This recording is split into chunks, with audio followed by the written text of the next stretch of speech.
लखीमपुर खीरी की घटना को लेकर उत्तराखंड कांग्रेस के प्रदेश अध्यक्ष गणेश गोदियाल ने श्रीनगर तहसील में धरना दिया। इस दौरान प्रदेश अध्यक्ष ने विरोध स्वरूप मौन व्रत भी रखा। कांग्रेसियों ने तहसील परिसर में भाजपा सरकार के खिलाफ नारेबाजी करते हुए मुर्दाबाद के नारे लगाए। कहा कि भाजपा सरकार किसान विरोधी सरकार है, सरेआम किसानों की हत्या कर दी जाती है और अगर कोई किसानों के समर्थन में जाता है तो उसे भी गिरफ्तार कर लिया जाता है। भारतीय जनता पार्टी की केंद्र और उत्तर प्रदेश में और साथ साथ उत्तराखंड में भी ये घमंड से भरी सरकार है, जो कि किसानों को उनके मुद्दों पर जो वो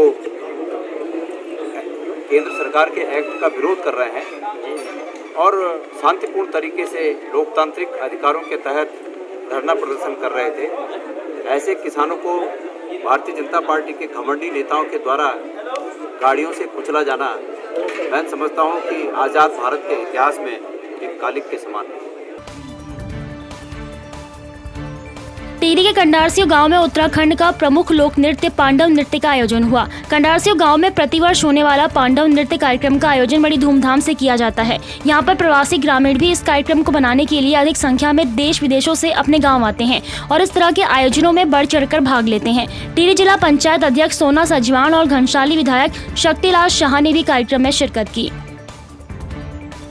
और मैं तो बधाई देना चाहता हूँ तीनों ग्राम पंचायतों को और 6 गाँवों को। इतना दिव्य भव्य कार्यक्रम अपने जीवन में मैंने पहली बार देखा, वो भी रात्रि को रात 12 बजे इतना जन सैलाब। मैं पुनः एक बार सब लोगों को इस पांडव लीला की बहुत बहुत शुभकामनाएं देता हूँ, जो ये पौराणिक संस्कृति को बचाने के लिए सतत प्रयास कर रहे हैं। भगवान इनको ऐसी ऊर्जा दे, ऐसी ताकत दे, निरंतर समय समय पर इस तरह के कार्यक्रम उत्तराखंड में होते रहे, विशेषकर मेरी विधानसभा में। यहाँ पे लगातार 6 दिन से पांडव लीला चल रही है, जिसका आज समापन है।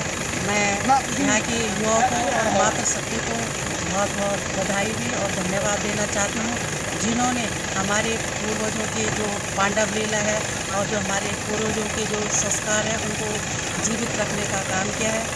घोषणा जिला पंचायत के माध्यम से उन्होंने यहाँ पे 2 घोषणा रखी थी, एक खेल मैदान था और एक प्रतीक्षालय था। तो दोनों जो घोषणाएं हैं प्रतीक्षालय में मार्च से पहले हो जाएगा। हमारे गांव में ग्राम सभा कंडारसियो बासर में जो ये पांडव नृत्य का कार्यक्रम है, ये बहुत ही पौराणिक है और ये कई वर्षों से चला आ रहा है। और इसकी जो ये विशेषता है कि अब यहाँ पर हमारे बीच में जो ग्राम सभा के जो किसान हैं उनके धान की कटाई और मंडाई होगा, उसके जस और कुशल के लिए भगवान पांडवों के यहाँ पर नृत्य किया जाता है और इसके समापन के अवसर पर ही यहाँ पर कटाई शुरू होती है और इस पर किसानों को जो है जस और कुशल देने को यहाँ पर पांडवों द्वारा ऐसा कार्य किया जाता है। टिहरी जिले के नरेंद्र नगर ब्लॉक के ग्राम पंचायत मंड गांव के अंतर्गत फफाड़ गांव में क्षेत्र के स्थानीय लोगों और ठेकेदारों ने कोटेश्वर पावर पोलिंग स्टेशन में अपने भुगतान को लेकर 1 अक्टूबर से निर्माण कार्य बंद कराया है। स्थानीय लोगों और ठेकेदारों ने कोटेश्वर पावर प्रोजेक्ट में कार्यरत कोस्टल कंपनी पर उनका 1 वर्ष का भुगतान नहीं करने का आरोप लगाया। स्थानीय ठेकेदारों ने कंपनी के खिलाफ नारेबाजी कर धरना दिया और कहा कि जब तक उनका भुगतान संबंधी मांग पर कार्रवाई नहीं की जाती, उनका आंदोलन जारी रहेगा। पावर ग्रिड के अधीनस्थ कोस्टल कंपनी यहाँ पे कार्य कर रही थी और हम सभी लोगों का, जिसमें मजदूर लोग हैं, दुकानदार लोग हैं और मेटल सप्लायर लोग हैं, राशन सब्जी वाले हैं, इन लोगों का बकाया भुगतान कोस्टल कंपनी के द्वारा पिछले लगभग 1 वर्ष से नहीं दिया गया है। इसलिए हम सभी लोगों के द्वारा पावर ग्रिड को कई बार मौखिक और लिखित तौर पे दिया गया कि हम सभी बकायेदारों का भुगतान करें या कंपनी से करवाए, लेकिन कंपनी की तरफ से पिछले 1 वर्ष से कोई भी ना आश्वासन न कोई उनके द्वारा वार्ता की गई है। यही है कि जो हमारे यहाँ भी भाई लोग बैठे हुए हैं, जब तक ये पावर ग्रिड अगर कोस्टल कंपनी के द्वारा अगर इनका भुगतान नहीं करती है तो हम ऐसे बैठे रहेंगे। हम अभी 1 तारीख से यहाँ पे बैठे हुए हैं, अभी तक पावर ग्रिड का कोई सक्षम अधिकारी यहाँ भी नहीं आया है। अगर ऐसे करते रहेंगे तो हम आगे उग्र आंदोलन के लिए बाध्य हो जाएंगे। लखीमपुर खीरी की घटना को लेकर कांग्रेसी नेताओं और कार्यकर्ताओं ने हल्द्वानी में कोतवाली में इकट्ठा होकर विरोध प्रदर्शन किया। जहां उन्होंने पुलिस को अपनी गिरफ्तारी दी तो वहीं उन्होंने घटना की घोर निंदा करते हुए केंद्र सरकार को किसान विरोधी बताया। आम आदमी पार्टी ने भी केंद्र सरकार का पुतला फूंककर विरोध जताया है।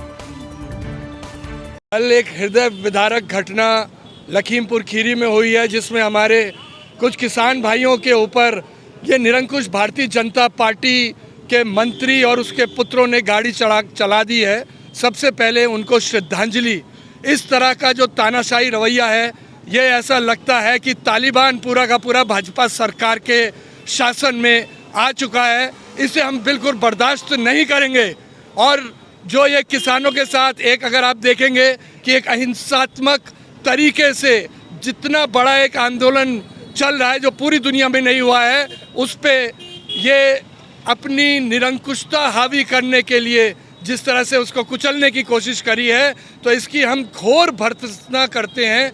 देखिए, साल भर से किसान अपनी मांगों को लेके, काले कानून को लेके उसके खिलाफ जो बैठा है रोडों पे, सरकार आज दमनकारी हथकंडे अपनाने लग गई।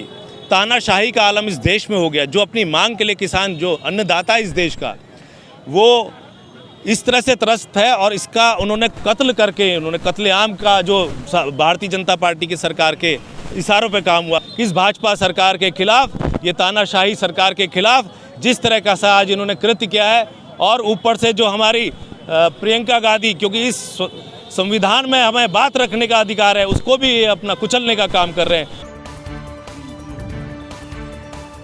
टिहरी रियासत पर हुकूमत करने वाले अंतिम महाराजा मानवेंद्र शाह की धर्मपत्नी और टिहरी रियासत पर राज करने वाले राजाओं की पीढ़ियों में आखिरी शख्सियत राजमाता सूरज कुंवर शाह के निधन की खबर से राज परिवार सहित समूचे उत्तराखंड में शोक की लहर छाई हुई है। वहीं उनका अंतिम संस्कार सोमवार को मुनि की रेती स्थित पैतृक पूर्णानंद घाट पर किया गया, जहां लोगों की भारी भीड़ जुटी। इस मौके पर उनके अंतिम दर्शन के लिए मुख्यमंत्री पुष्कर सिंह धामी सहित तमाम बड़े नेता मौजूद रहे। पूर्व सीएम त्रिवेंद्र सिंह रावत ऋषिकेश स्थित गंगा घाट पर टिहरी राज परिवार की स्वर्गीय राजमाता सूरज कुंवर शाह के अंतिम संस्कार में मौजूद रहे। उन्होंने नम आंखों से पार्थिव शरीर पर श्रद्धा सुमन अर्पित किए। उन्होंने कहा कि राजमाता जीवन भर समाज की सेवा में लगी रही, वे असहायों का संबल थी। उन्होंने कहा कि ईश्वर से दिवंगत आत्मा को अपने श्री चरणों में स्थान दे और शोकाकुल परिजनों और शुभचिंतकों को इस दुख को सहने की शक्ति प्रदान करे। उत्तराखंड विद्युत अधिकारी कर्मचारी संयुक्त मोर्चा ने हरिद्वार की मायापुर में सरकार से 14 सूत्री मांगों पर त्वरित कार्रवाई की मांग को लेकर 1 दिवसीय धरना प्रदर्शन किया, जिसमें प्रदेश के अन्य जिलों से भी विद्युत कर्मचारियों के साथ साथ उपनल संविदा कर्मियों ने अपनी दस्तक से सरकार की चिंता बढ़ा दी है। साथ ही मांग पूरी नहीं होने पर आगामी 6 अक्टूबर से अनिश्चितकालीन हड़ताल की चेतावनी भी दी है। हमारा जो समझौता है उसमें दस्तखत हुए हैं, उसमें सिग्नेचर हुए हैं, और अब आज की तारीख में जब ये मांग पूरी नहीं हुई तो कहा जाता है कि गलत मांगे हैं, हड़ताल गलत है, तो और कर्मचारी हठधर्मिता पर उतर आए। मान्यवर कर्मचारी हठधर्मिता पर नहीं आए। कर्मचारी आज भी आपके अंतिम विकल्प की आस लगाए बैठे हैं। आप अंतिम विकल्प का रास्ता जो हमने अभी तक खोले हुए हैं, और भी कई चैनल हैं जो खोले हुए हैं, उसका विकल्प आपके सामने है। आप उनका प्रयोग कर जो है इस हड़ताल को समाप्ति कर सकते हैं। हमारा 27 जुलाई 2021 को माननीय ऊर्जा मंत्री जी की अध्यक्षता में एक समझौता शासन प्रशासन के साथ हुआ था, जिसमें हमारे मांगों को 1 माह के अंदर कार्रवाई करने की बात की गई थी। पर बड़ा खेद का विषय है कि 2.5 महीने बीतने के बाद भी हमारी मांगों पर कोई कार्रवाई नहीं की गई है, तो मजबूरन हमें आंदोलन के लिए बाध्य होना पड़ा है।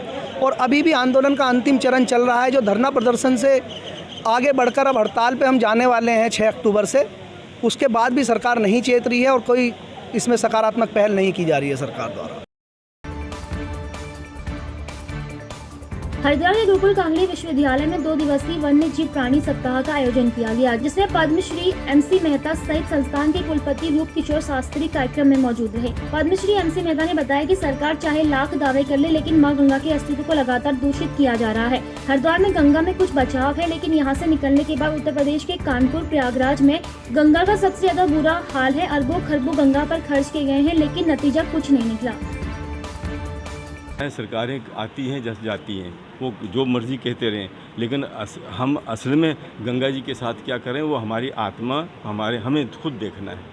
और अगर हम ये समझें तो फिर सत्य बोलना चाहिए, झूठ नहीं बोलना चाहिए। अब झूठ अपने लिए, ये तो गंगा जी के लिए हम झूठ बोले तो बहुत गलत है कि वो बिल्कुल माँ मेरी साफ़ हो गई है।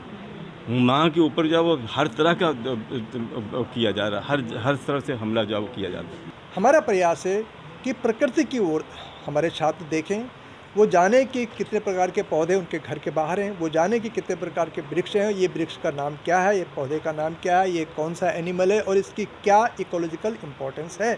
क्योंकि प्रकृति में कोई भी प्रजाति ऐसी नहीं, चाहे वो वनस्पति की हो चाहे जंतु की हो, जो बिना महत्व के यहाँ आ चुकी हो। इसके हर एक का फूड चेन में अपना महत्वपूर्ण भूमिका है और उस भूमिका के आधार पे हमको हर प्रजाति को संरक्षित करना है।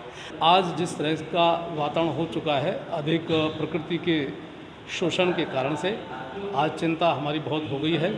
हम उस चिंता को कैसे दूर करें, तो ये सोचना शोध के विद्यार्थियों का, शोध के विद्वानों का और सभी जनमानस का कर्तव्य है। विश्व की भी एक चिंता है, भारतवर्ष की भी चिंता है। भारत ने बहुत कुछ इस संबंध में दिशा निर्देश दिए हैं कि हम लोग शाकाहारी रहें, हम लोग पेड़ पौधों के संपर्क में रहें और वन्य जीव जितने भी हैं, छोटे से बड़े जीवों तक का संरक्षण हम करें। क्या है देवभूमि की जनता का मुंह? किसकी बातें हैं सच और कौन बोल रहा है झूठ? कितना बढ़ चला है प्रदेश में चुनावी पारा? कामकाज में कौन जीता और कौन हारा? 2022 के चुनावी समर में किसका होगा मंगल? देखिए देवभूमि का दंगल 2022 का विधानसभा चुनाव सिर्फ संवाद 365 पर।